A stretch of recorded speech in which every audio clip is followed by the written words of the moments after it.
ये कौन सा इंजेक्शन है जिसके लिए हॉस्पिटल्स के बाहर इतनी ज्यादा भीड़ लगी रहती है। लोग एक एक दो दिन से या फिर गुजरात में किसी भी कोने से आते हैं, खड़े रहते हैं अपने रिलेटिव्स के लिए। मतलब अगर कोविड होता है, अगर कोरोना होता है तो रेमडेसिविर जिस इंजेक्शन के बारे में हमने जाना है वो एक इंजेक्शन है जिससे पेशेंट बच सकता है। उसकी जान के लिए बस वही जरूरी है। Is that true?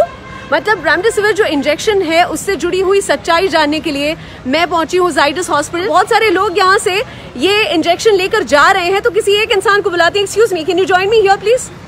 आपको इंजेक्शन मिल चुका है? कितने चाहिए थे आपको? मैडम 6 चाहिए थे और 6 के 6 मुझे मिल चुके हैं। 6 के 6 आपको मिल चुके हैं। ऑलराइट। एंड कौन है बीमार? मेरे दादी बीमार है एक्चुअली। आपको मतलब चैलेंजेस तो हर किसी ने देखी होगी ये इंजेक्शन पाने में, राइट? यस मैम, एक्चुअली हम 2-3 दिनों से इस इंजेक्शन के लिए हम ट्राई कर रहे हैं, बट मैम एक्चुअली कुछ इश्यूज होने की वजह से इंजेक्शन हमें अवेलेबल नहीं हुए। बट आज फाइनली मैडम कल रात से हम यहाँ पे लाइन में लगे हुए हैं और फाइनली मैडम इंजेक्शन अभी हमें मिल चुके हैं। और जानने की कोशिश ये कर रहे हैं कि जितने लोगों को इंजेक्शन मिल रहे हैं कैसे मिल रहे हैं। तो आप मुझे बता सकते हैं कि what all procedure you have to follow? आपसे क्या क्या मांगा गया था? यस मैम, कि हमें सबसे पहले तो हमारे पेशेंट का RT-PCR का जो रिपोर्ट है जो कि 7 दिन से ज्यादा पुराना नहीं होना चाहिए। साथ में पेशेंट का हमें आधार कार्ड चाहिए और साथ में अगर हमारे पास CT स्कैन का रिपोर्ट है तो वो भी ठीक है। तो ये और जो एक मेन चीज जो हम ना भूलें वो है कि हमें डॉक्टर का दिया हुआ प्रिस्क्रिप्शन, उसमें उन्होंने जितने इंजेक्शन मेंशन किए हमें उतने इंजेक्शन अवेलेबल हो सकते हैं। राइट। यानी कि जितने भी लोग ऐसा सोच रहे हैं कि रामबाण इलाज है और जाके खड़े हो जाते हैं लाइन में और हमें मिल जाएगा, ऐसा बिल्कुल भी नहीं है। पहले इस चीज के बारे में जानने के लिए, अवेयरनेस के लिए मैं यहाँ पर पहुंची हूँ। Let's find out what is the real truth. और ये जो इंजेक्शन है वो किसी को अगर इलाज के लिए मिलता भी है, इसका असर कितना हो सकता है और क्या श्योर शॉट है, ये सारी इससे जुड़ी हुई सच्चाइयां, मिथ्स, सब कुछ जानेंगे। Stay with me right here, it is going to be a very very informative one. मतलब आप अपना आधार कार्ड भी रखें और पेशेंट का आधार कार्ड भी रखें, दोनों ही कॉपीज होनी बहुत जरूरी है। प्रिस्क्रिप्शन के बिना बिल्कुल नहीं मिल सकता। और RT-PCR report of the patient is also required, जो कि 7 दिन से पुराना नहीं होना चाहिए और पॉजिटिव होना चाहिए, right? Lots of information which is happening right here. So आपका प्रॉब्लम जो है वो मैं एड्रेस करने जा रही हूँ। I think The person who is managing all of it, can you please join me? तो पहले जहाँ पर जो पेशेंट को दिक्कत आ रही थी, तो अभी ये हो रहा है कि पहले बहुत ही लाइन कतार लगी रहती थी और पेशेंट्स को बहुत तकलीफ होती थी। तो अभी हम लोग ने क्या किया है कि ये सिचुएशन को हैंडल करने के लिए नीचे 3-4 काउंटर्स और बढ़ा दिए ताकि उनको कोई तकलीफ ना हो। फटाफट जो उनका इंजेक्शन का जो पास ऑन हो जाए फटाफट, और भीड़ ना हो, केओस ना हो, और पब्लिक की सेफ्टी के लिए हम लोग ने ये चीज़ें की है।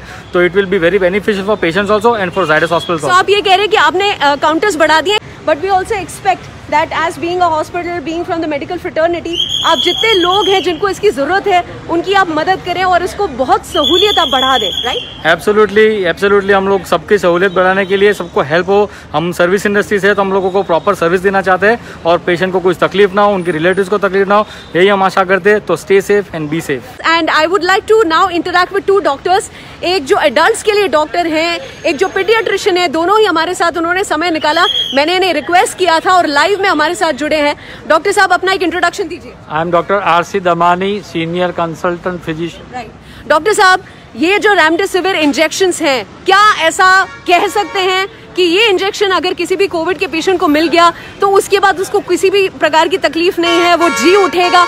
नहीं, देखिए, अगर ये कहना हो कि ये रेमडेसिविर इंजेक्शन जो है ये एक रामबाण इलाज है और या अगर वो पेशेंट को दिए जाते हैं तो वो जी ही उठेगा, मैं ये कहना चाहूँगा कि इस बात में तथ्य नहीं है। हाँ, लेकिन जो देखा गया है एक्सपीरियंस के आधार पर, रेमडेसिविर इंजेक्शन जब दिया जाता है तो उससे कॉम्प्लिकेशन रेट और वो जो देखने में कम पाए जाते हैं, हॉस्पिटल स्टे रिड्यूस हो जाता है और काफ़ी हद तक काफ़ी मात्रा में पेशेंट को रिलीफ पाई जाती है। क्या है ये? मतलब इससे जुड़ा हुआ, sorry for using this word, पर इससे जुड़ा हुआ जो पागलपन हम टेलीविजन स्क्रीन पर देखे जा रहे हैं, बहुत सारे लोग खुद भी जाके डॉक्टर से रिक्वेस्ट करते हैं कि डॉक्टर ये जो इंजेक्शन है उसके बारे में सुना है बहुत इफेक्टिव है, आप ये पेशेंट को दे दीजिए। तो मतलब ये what is this injection, what does it do? Basically this is the first US FDA approved injection for treatment Covid के लिए, और it is a antiviral injection. तो वो वायरल रेप्लिकेशन लोड कम करता है और उस प्रकार से वो रोग में असर दिखाता है। लेकिन जो आप चर्चा कर रही हैं कि जो ये देखा जा रहा है, तो एक आम प्रचलन ऐसा हो गया है प्रजा में कि जैसे कि ये तो एक रामबाण इलाज है, अगर हम ये इंजेक्शन ले लेंगे और अगर ये इंजेक्शन दे दिया जाएगा तो हमारा पेशेंट 100% ही क्योर हो जाएगा। तो ये एक गलत धारणा है और ऑब्वियसली जब भी यूज़ किया जाना है तो अपने फिजिशियन के आदेश अनुसार ही यूज़ किया जाना चाहिए। पीडियाट्रिशियन भी है, यानी कि बच्चों के डॉक्टर, और बच्चों में जो कोविड की बीमारी जो है वो पाई जा रही है। पहले हम लोग निश्चिंत हो चुके थे क्योंकि बहुत सारे ऐसे बच्चे थे जिनको खेलने के लिए उनके mummy papa without the mask also नीचे जाने देते थे, अपनी सोसाइटी में खेलते थे, बाहर जा रहे थे। अब ये जो ग्रेव सिचुएशन बनती जा रही है बच्चों के लिए। Doctor, your introduction please. नमस्ते, मेरा नाम डॉक्टर अंकित मेहता है। मैं यहाँ पे कंसल्टेंट इमरजेंसी और आईसीयू कंसल्टेंट हूँ। एंड मेरा ये मानना है कि पिछले 2 हफ्ते में हम लोग ऑलमोस्ट डेली 10 से 15 नए बच्चे देख रहे हैं। तो बहुत इंपॉर्टेंट चीज़ आप लोगों को मैं पहली बार कहूँगा, सेकेंड वेव यानी जो नई वेव आई है उसमें बच्चे बहुत ज़्यादा इफेक्ट हो रहे हैं।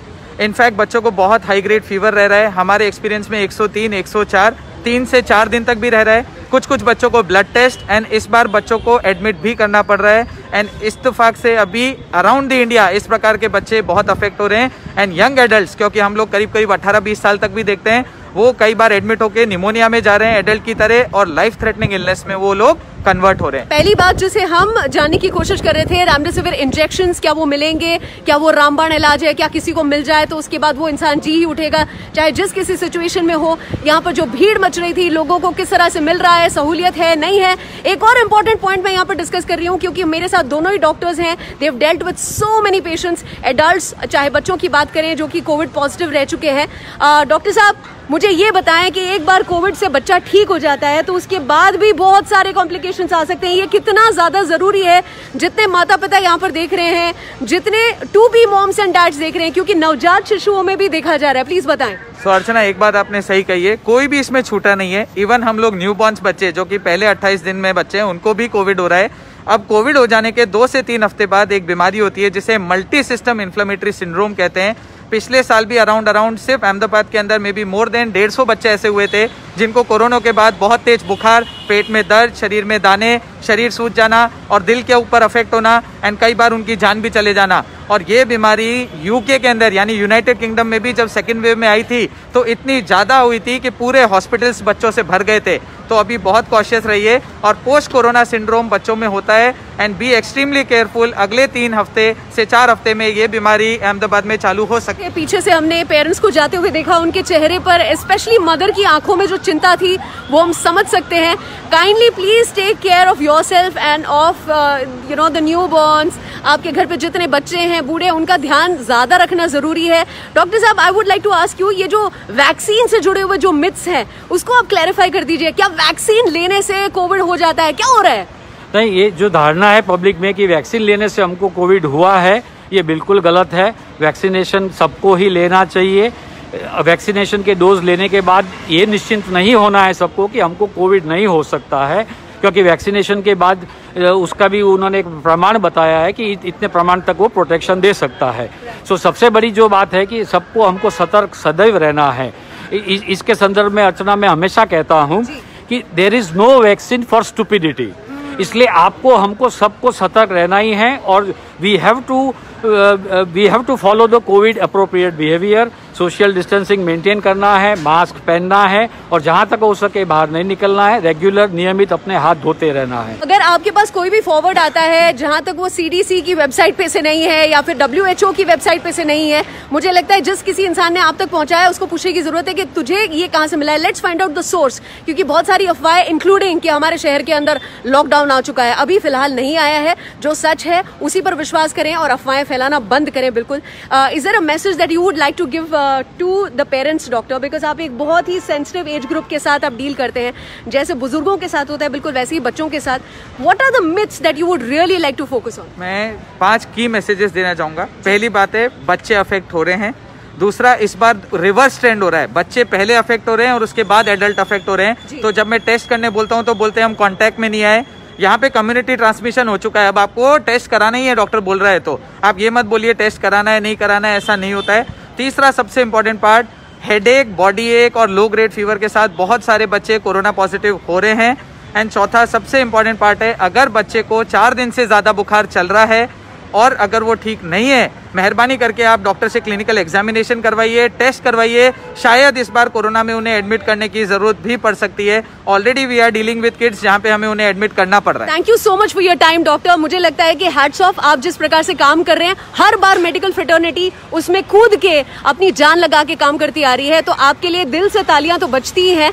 आपने अथक प्रयास किया है, पिछले साल भी कर रहे थे, इस साल भी कर रहे हैं, और इसमें भी बहुत सारे लांछन जो लगे जा रहे हैं स्पेशली डॉक्टर्स पे और मेडिकल फ्रेटर्निटी पे, वो मुझे पसंद नहीं आता। लेकिन at the same time I would also like to say, क्या ऐसा कुछ हो सकता है कि ऑनलाइन लोग रजिस्टर कर सके और ऑनलाइन लोग जो उनको इंजेक्शंस चाहिए, can we think of simplifying the procedure? या आई होप सो। कभी अभी लोग सोशल मीडिया पे ज़्यादा एक्टिवेट रहते हैं और टेक्नोलॉजी भी इतनी सारी बढ़ चुकी है, ऑनलाइन रजिस्ट्रेशन भी बढ़ चुके हैं, तो शायद हम लोग कुछ कर सकते हैं कि लोग ऑनलाइन रजिस्टर करके यहाँ पर आके डायरेक्टली वो लोग उनको इंजेक्शन दे सकते हैं। ऑनलाइन पेमेंट भी हो चुका है, तो हम लोग भी वो भी कर सकते हैं, तो that would be much better और कोरोना फैलने का चांसेस भी बहुत कम हो जाता है। Thank you for your time. I think that जितने भी सजेशंस पब्लिक की ओर से भी देने थे वो भी मैंने दिए हैं। We are trying to simplify the procedure as much as possible, और हमारे हित में जो है वो सब कुछ किया जाएगा। Let's keep the faith. Thank you so much.